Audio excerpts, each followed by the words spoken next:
Hello everyone, Jon and Bobby again with Blissfully Unaware. Now, when we first started this podcast, Bobby, what was one of the first things we talked about? How Expendables 3 was PG-13 and they were going to bomb at the box office. What happened this week, Bobby? They bombed at the box office! I mean, come on. Like, whenever we first started this podcast, we were excited about Expendables 3. You can go back, look at the tapes. We were talking about, how exciting it was going to be. The very next week, I think, I remember texting you saying, Sylvester Stallone says Expendables 3 is going to be PG-13, and you were like, what the fuck? I was beyond words. I mean, I did a rant on one of our early podcasts. Me and you always talk about it. You don't change a good thing. If it is working, don't fucking break it. If it's not broke, it doesn't need fixing. You keep the formula. You stick to the formula. People were going to see, paying good money. They're making profit. Why? I want to know why. Who thought of it? It was why? You know who it was. It was the producers. It was the studios. They think PG-13, you're going to get more people going in to see it than you are rated R. Not true. Not true. The people that want to see it are the people that wants to see. Now, with a movie like that, people say, oh, violence doesn't make the movie. With a movie like that, yeah, it kind of does. What you want is the, 80s action movie. Because think about it. Rambo, very violent movies. Commando, Predator, Terminator. They were violent movies. And the Seagal movies. Yeah, and then today you have better special effects you did back then. Better everything. You can make the movie you wanted to make back then. But what do? You think, I want to try to make more money, So he makes it PG-13. But it's not just the fact it's PG-13 that I think the movie failed. The casts are getting way too bloated. Exactly. I mean, they're getting way too many casts. Let's be honest. I don't think either one of us has seen it yet, right? You haven't seen it? No. I haven't seen it.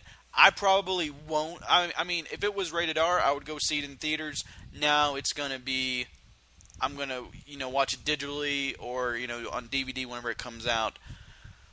But, so yeah, we can't say we've actually seen it. We're going by reviews. But from what they said, the cast was so bloated that they had to basically fire part of the team during one half of the movie, bring in a new team so they can get kidnapped, so they can get the old team back over there.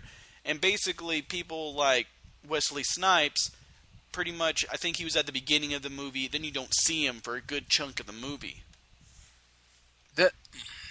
Okay, we got the stars. The stars are Sylvester Stallone, Jason Statham, and Terry Crews.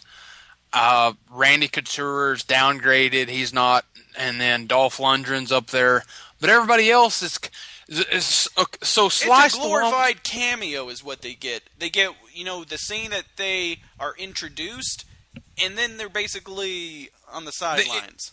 It's okay. So the way I'm going to compare it to is in a horror movie. You know how you get that cheap little scare in there, like with the cat or the jump scares.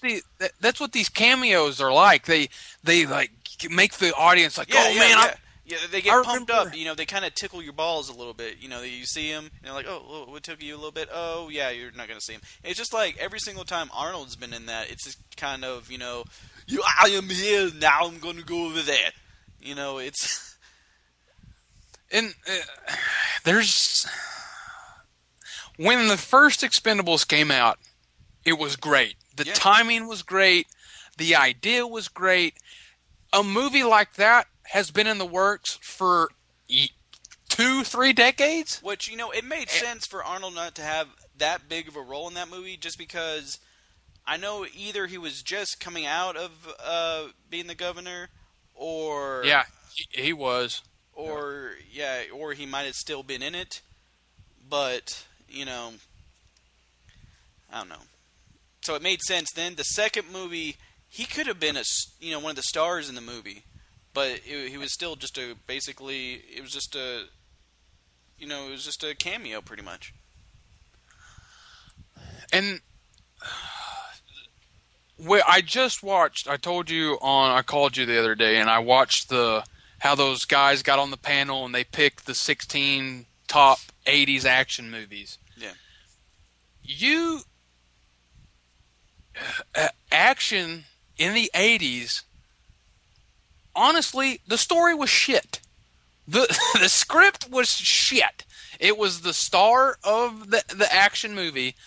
They pumped it up, if it was Sly or Seagal, Schwarzenegger, Willis, those guys were the epicenter of every man's man. Those were the guys that everybody wanted to be because they were just badass.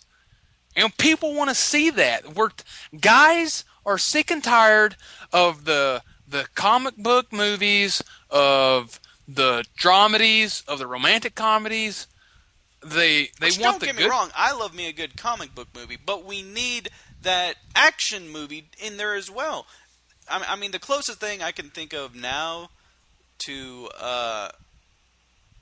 an action movie that we have, recently was maybe the Bourne movies. Those were good, but it wasn't close to what we had back in the day. But ladies and gentlemen, we thank you for listening to Blissfully Unaware. Like, subscribe, do all that good stuff, and we will see you next time. We love you.